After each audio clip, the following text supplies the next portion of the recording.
Hello and welcome to this ET Now special. I'm Nayantara Rai. My next guest is the new FICCI president, media veteran Uday Shankar. In fact, never have we in FICCI's history seen someone from the media and entertainment industry be the president of FICCI.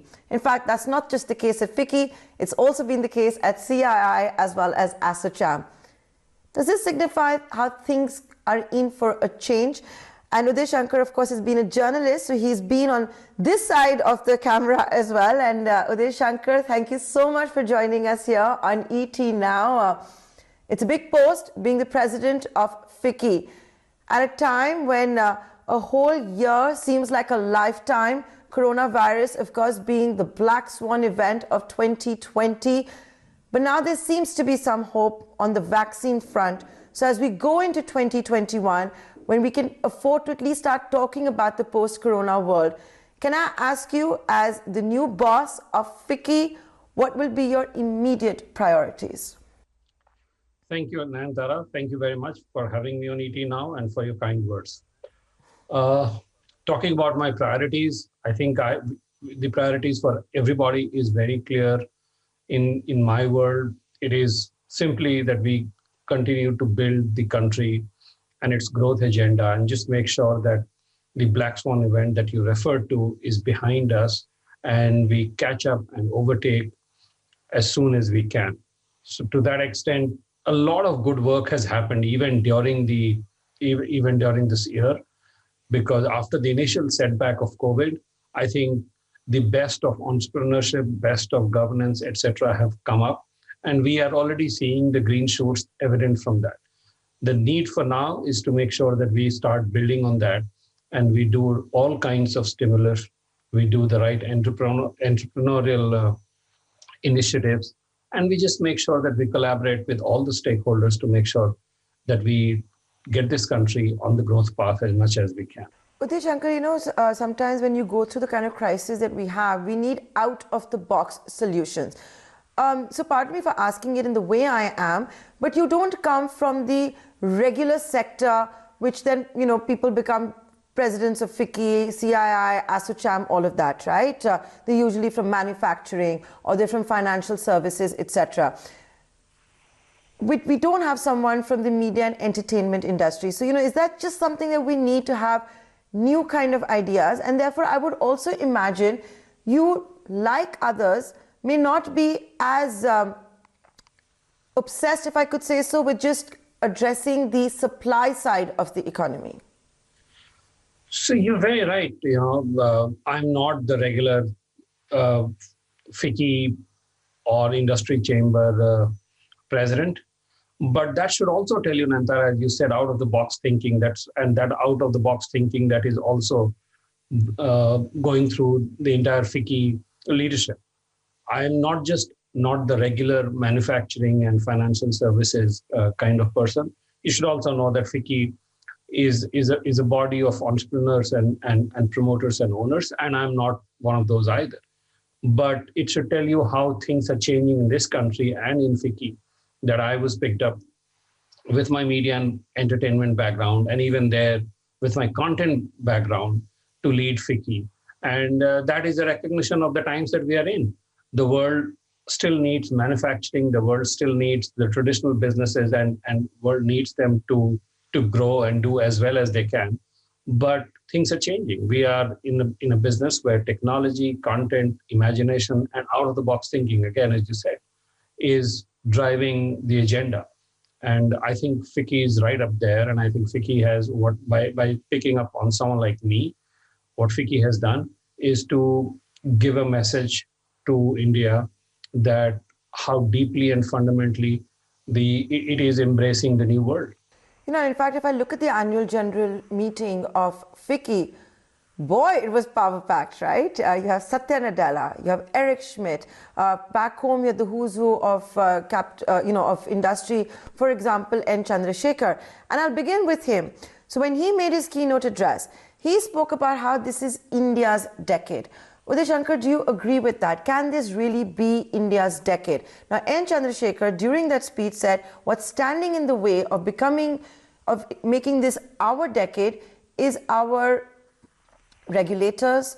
It's the lack of imagination, perhaps. He didn't use it so strongly, but what he hinted at was the lack of imagination of the bureaucracy and basically not enough friendly rules and regulations for industry at large.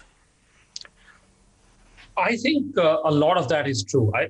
First and foremost, is it India's decade? By all means. I don't think it just this decade is India's decade. It can be our decade, and next few decades can be and must be our decades. That's the only way that we will be able to redeem the promise of this country. It's an amazing country. It has the power of 135 crore people.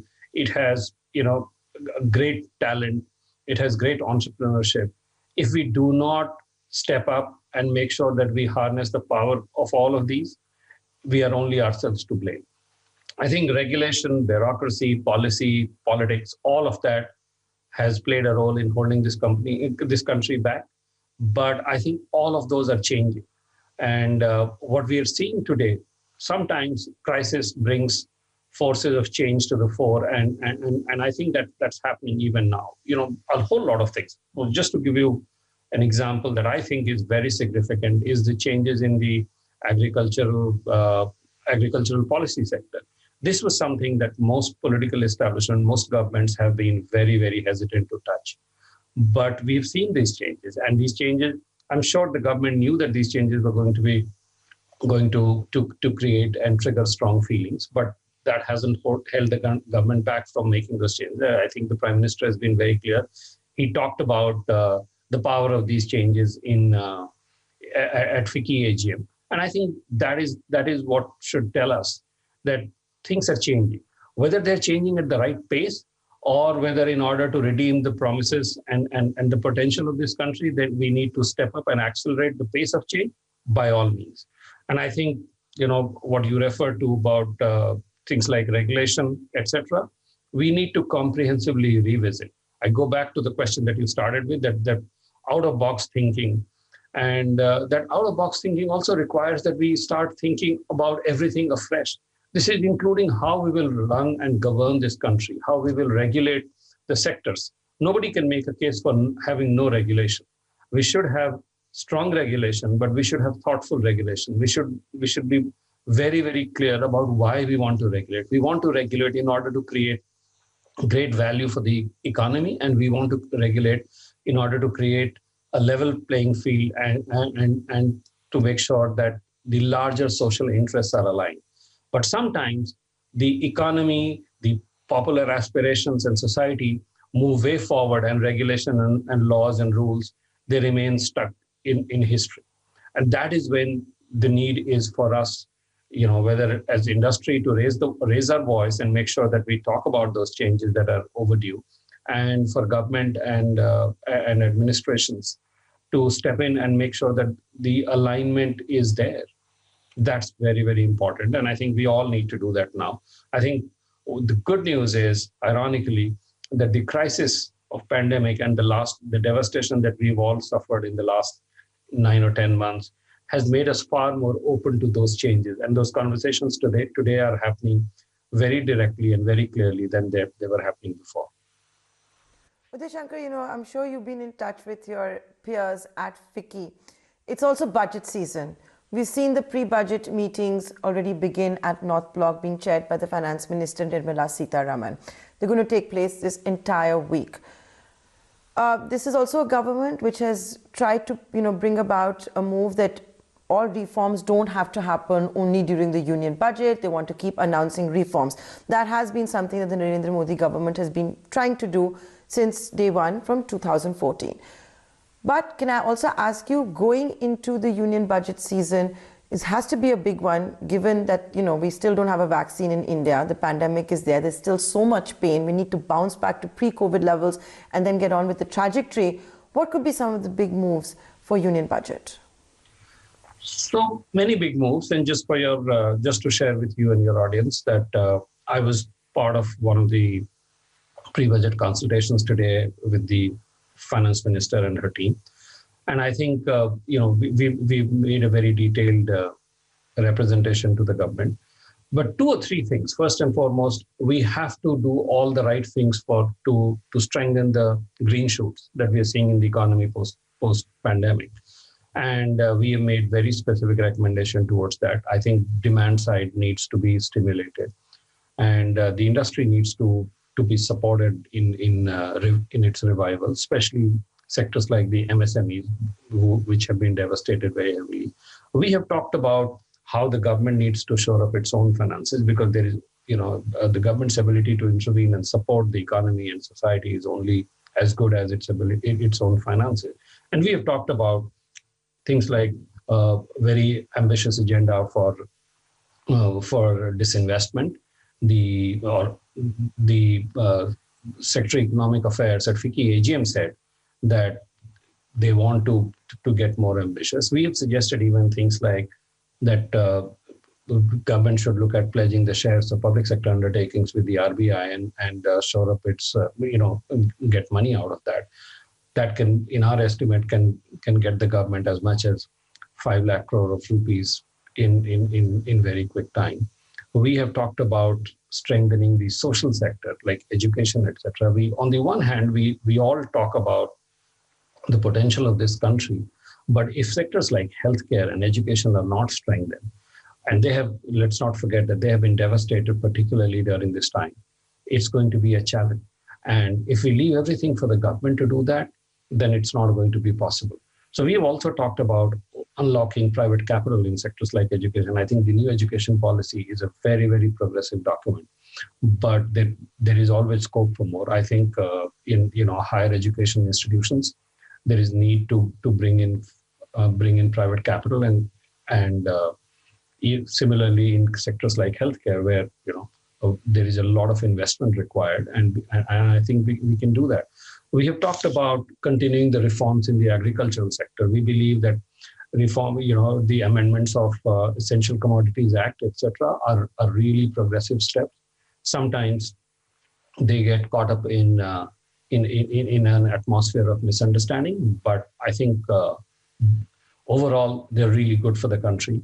We think that it's important to make sure that the intent behind those reforms are realized, and hence a proper framework needs to be devised. But within that, we should be able to do that. We have also talked about impetus to future growth drivers, like the new technology, things like AI, machine learning, and other future digital technologies must be incentivized. I think there is a need for broad basing and taking deeper the entire startup ecosystem. So both in terms of the financial stimulus as well as regulatory support, it's important that we allow them to grow. Then FICCI has also talked about the need for a development finance institution online similar to the NIIF for financing mid-sized companies in India. And this can raise money from sovereign wealth funds and other long-term institutional investors. So there are a whole host of things that we have talked about. And I think government is in a receptive mood, and we are very optimistic that we will see a lot of these things coming to fruition. You talked about the budget not being the only document for change, and I think we need to be mindful of that. We need to think that the government doesn't work only on the budget day.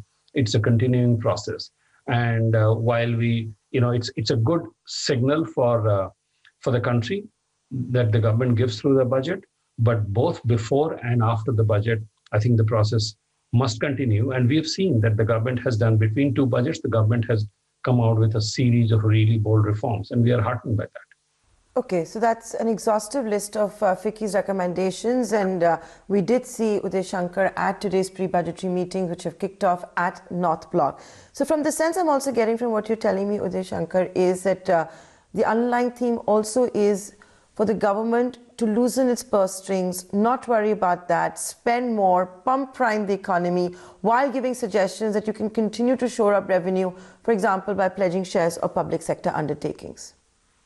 That is correct. Because there's also so much pain. We've seen the government, for example, address the bottom of the pyramid. But, you can never make everyone happy. But there has been a point of view, for example, that the salaried class, for example, have not been addressed. Yes, you've taken care of the central government salaries, but not all salaried class. Or even if you look at migrant labor, Look, as you said, not everybody can be made happy, and government has to work within the constraint, financial constraint that it faces. And in some ways, it's a controversial statement to make, but in some ways, government has been prudent and thoughtful.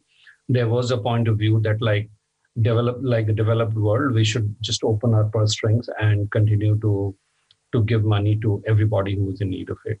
But there is very serious view that economies like India could not afford to be so generous, and I think government has taken that view.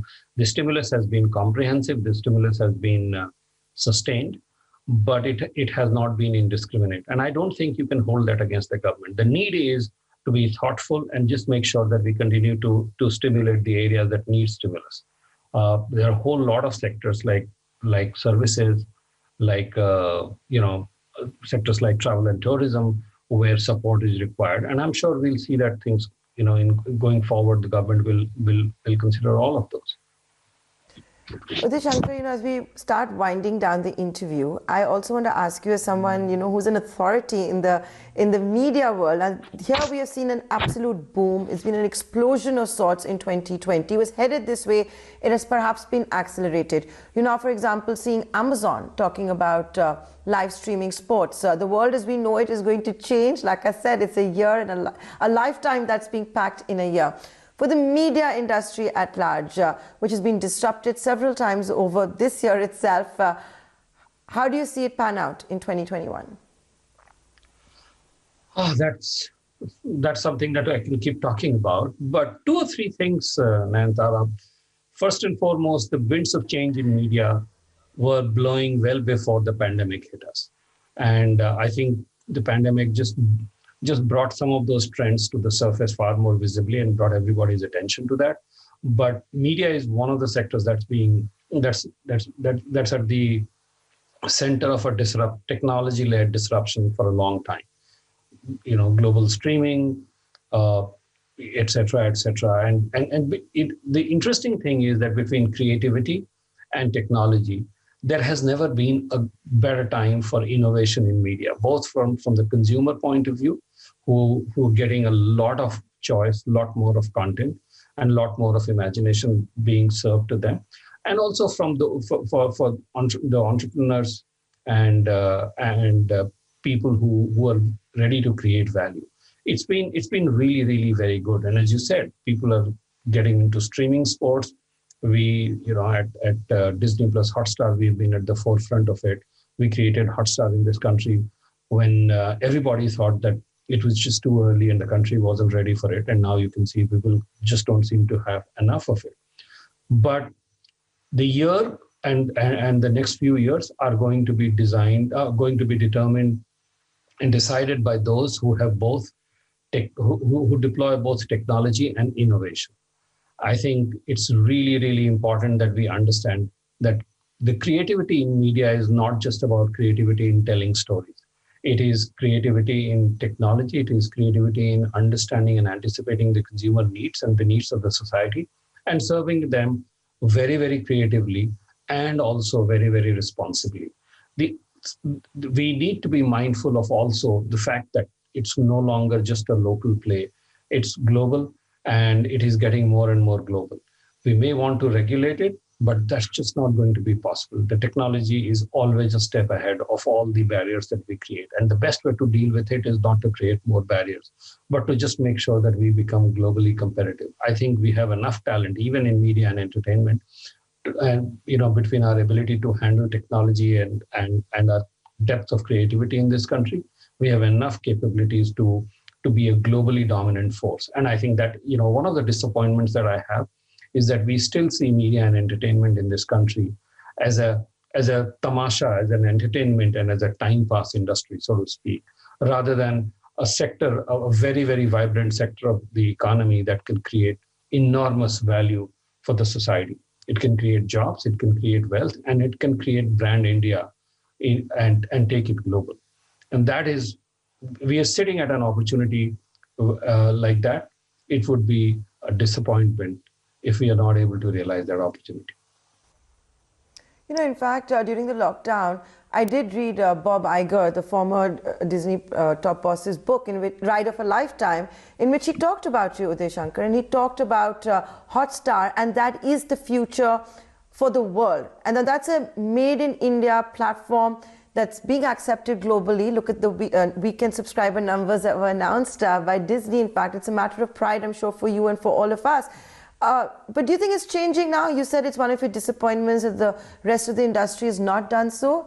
Is that changing the soft power of India's media, entertainment, Bollywood, sports? So, Nayantara, we are incredibly proud of what we have created here in Hotstar, and it's now gone global. We have launched Disney Plus Hotstar in Indonesia. We are planning to launch it in other parts of Asia as we go forward in the next year. And I think it's a very, very strong product. I can also tell you that Star is now going to be a brand that Disney is going to use globally for its general entertainment products. So we are very, very satisfied and encouraged by what we have created and how Disney has embraced it and taken it global, is taking it global.